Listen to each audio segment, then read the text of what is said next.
Hey guys, welcome back to Paper Mario: The Thousand Year Door. In this part, since we've pressed the wrong button, now that we have the boat ability, we can explore the rest of the Pirate's Grotto dungeon. So yeah, we're past the halfway point in the dungeon for sure. Mm-hmm. Little paper boat. Does that actually work in real life, paper I boats? think Yeah. so. You just have to paper itself floats in water, so They actually about you talking about writing one? Because no, that won't work. well, unless if it was really dense fucking paper, which I suppose is just the wood that boats were I made think out that's of. called wood. Yeah. Yeah.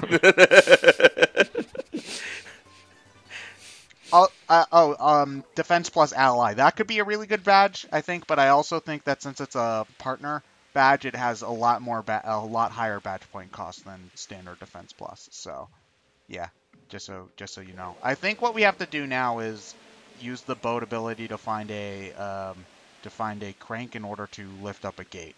So yeah, Whee! yeah. Every time I see a giant waterfall inside a cavern system, I'm expecting to fight in the Octomammoth in the bottom. Uh, uh, what RPG? That's a Final Fantasy IV reference, kiddies. The Play Final Fantasy IV. I played Final Fantasy IV. Well, Why does considering nobody go on, remember Lewis. Rizopaz? Why does nobody remember Rizopaz? Because that no. And even then, if I'm in Barren Falls, I'm not thinking of that thing. I'm thinking of El Nino. Okay, you guys Aw. just keep on talking about stuff that We commentated over 6. yeah, we You commentated should. it over six. Oh yeah, that was before you No, joined in. I So joined like halfway through. yeah, but that was after El Nino. Yeah. We also did that game like a good what 4 years ago. So you can 2011, I want to say. yeah, Yeah. 4 years ago. So you can forgive me for not remembering all the gritty little details. I don't even think Rizopaz did El Nino to me.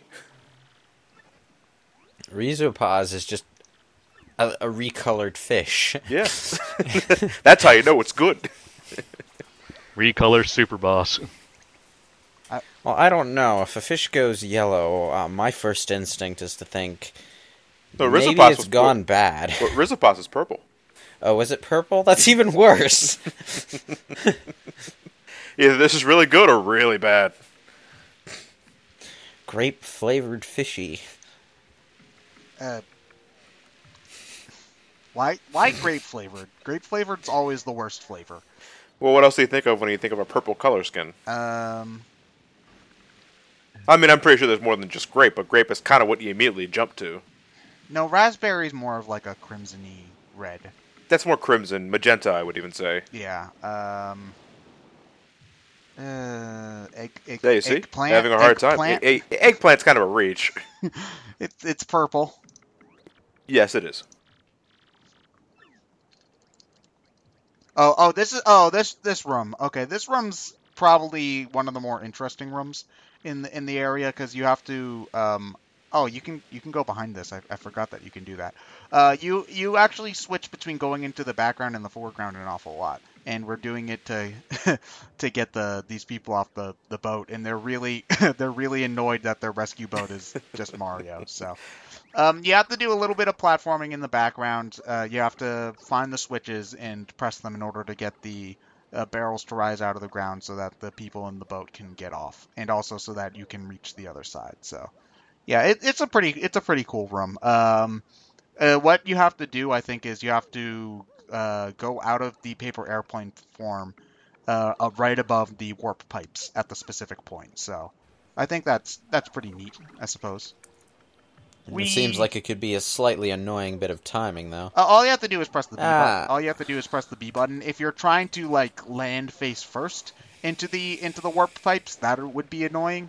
But you're just trying to if you just press the B button right over it, it's pretty lenient. Unless if you're going really Ah. fast.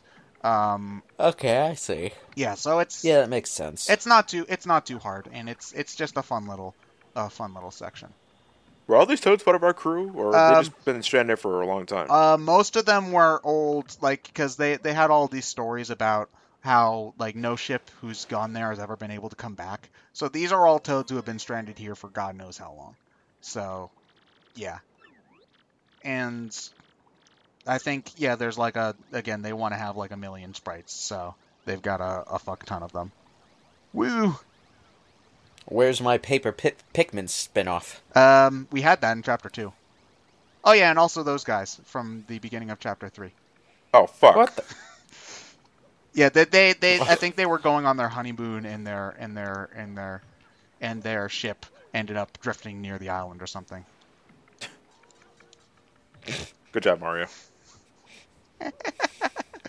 So yeah, I you can go back. No, you have to go back to the warp pipe you started on, because I don't think they have.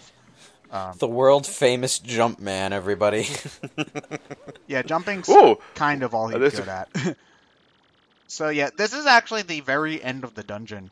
Now that I think about it, there's not really an awful lot of exploring left in here. There's just the boss fight in the room after this. So yeah.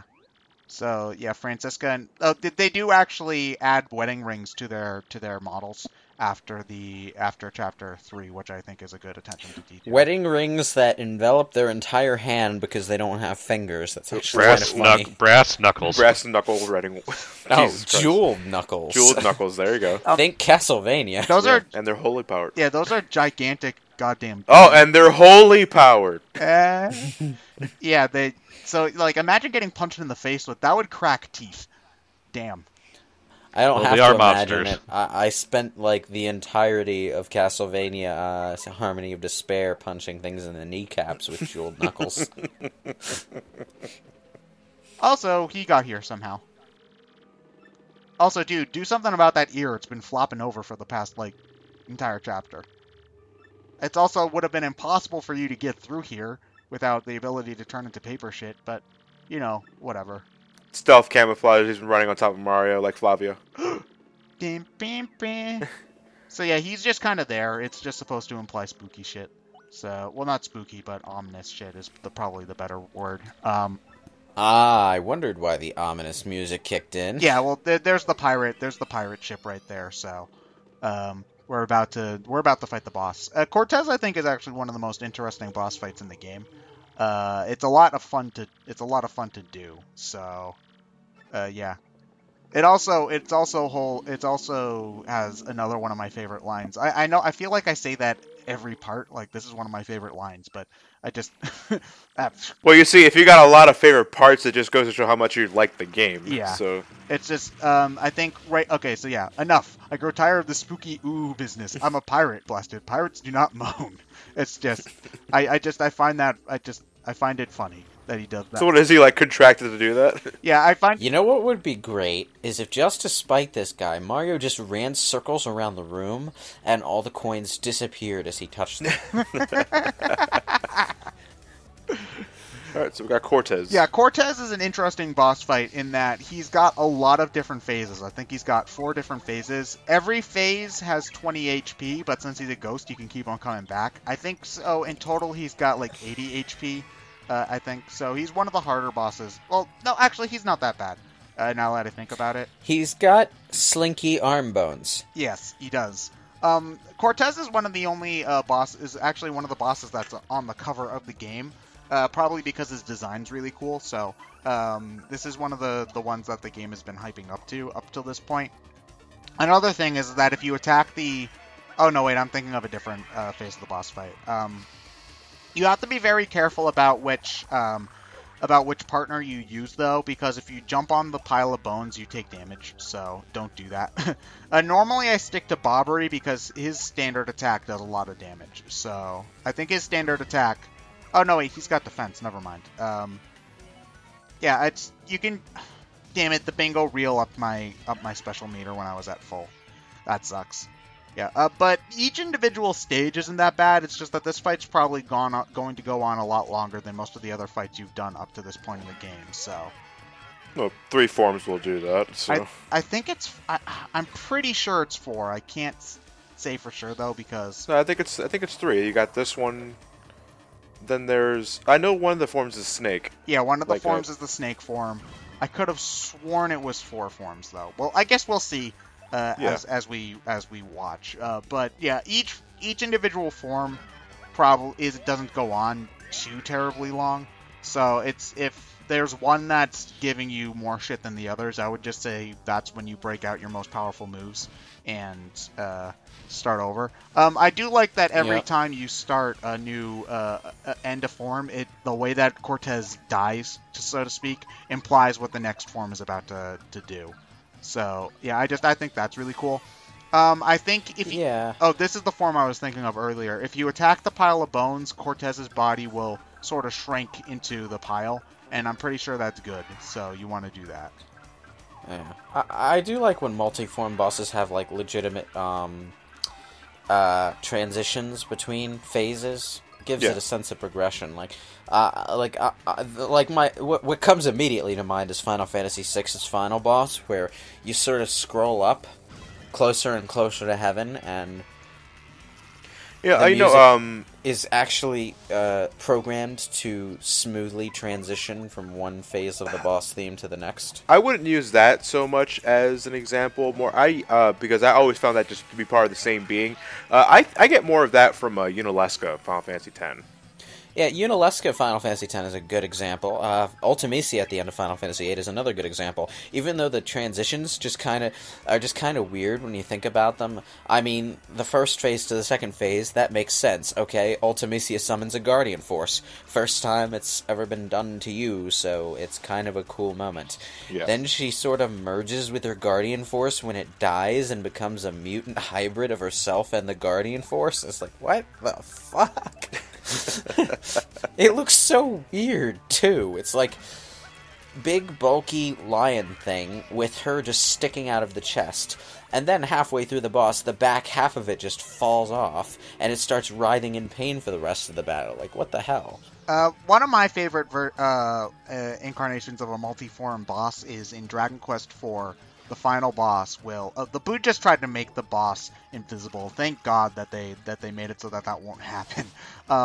But in Dragon Quest IV, the final boss, it goes through an evolution. So as you're fighting it, limbs will fall off, and then it will start growing new limbs into the point where it's a completely different being by the end. And I think technically the boss has like 7 different forms, but thankfully most of them are pretty short. So yeah, I always thought that was pretty cool. So anyway, I think this is the part where we destroy Cortez's body. Okay, and yeah, the weapons start floating. This is something where apparently Flurry is actually pretty useful. If you use Flurry's Gale Force ability, apparently the weapons will be blown away permanently. I never knew that, so that's neat, I suppose. It's just that's neat. Yeah, that's neat. You can use Flurry though. It's neat, but you didn't need it because you blew them all away in one shot anyway. Yeah, you can fiery So- you can fiery Jinx and kill them all in one shot. I think they're gone for 2 turns or so before they come back. And with Cortez's head just floating there, it's really not that big of a deal. So It looks like it's got a low enough HP bar that you could just knock them out in one turn anyway. yeah, you could knock them out in one turn, but there's also 4 of them. And you'd need a full, like if you wanted to use Mario's full standard attack, you'd only be able to get rid of one of them at a time. And if you do leave all of them out at once, they will do a lot of damage to you. So either, I guess, getting rid of them permanently with Flurry is a decent option, but, like, again, I would want to use an attack that does damage to Cortez as well. And he sucks the souls of all of the people and of half the audience out. God damn. Yeah. So yeah, also, they come back after two turns, I thought, but it's easy enough to get rid of them normally with a Fiery Jinx or with Earth Tremor. Even that's a useful move all the way up until end game is Earth Tremor. It does do, I think it does 6 damage if you get all of the action commands right. So yeah, I've never been good at doing the spin jump well. It's just never been something I'm good at. Oh, I guess that's another thing about Vivian. She has relatively low HP, too, so she's a little fragile, I think is also the thing. Oh, this is a good time to use Art Attack as well. I don't think I've used it yet. This special move, essentially what you have to do is you draw a circle around the enemy you want to use, and you'll do 3 damage for every time you draw a full circle around them. So that makes it really, really effective against small enemies like this, and pretty much useless against anything big, or if you want to do multiple enemies at once. So, But you want to show it off at least once. well, I'd probably use it a handful more times throughout the game, but it was just a good move to use there because Cortez is a relatively small relatively small enemy when he's just his head. So I figured it'd be a cool way to finish him off on top of that. So. Yeah. Oh, but wait, he's a ghost, so we really can't kill him. Ghosts don't die. No escape. Yeah. So then, anyway, so in order to get the crystal star, what we do is we just reason with him, saying, "Dude, we only want one thing," and then he's like, "Oh, this thing? I didn't like that one that much anyway. Here, you can have it." So, yeah, just talking about things would have gotten us through it more easily anyway. So yeah, the power there you of have reason. Yeah. He goes through that logic, but then if everybody came towards him and say that they only wanted one thing, eventually he'd end up with nothing. So. Well, you also beat him in a fight, so...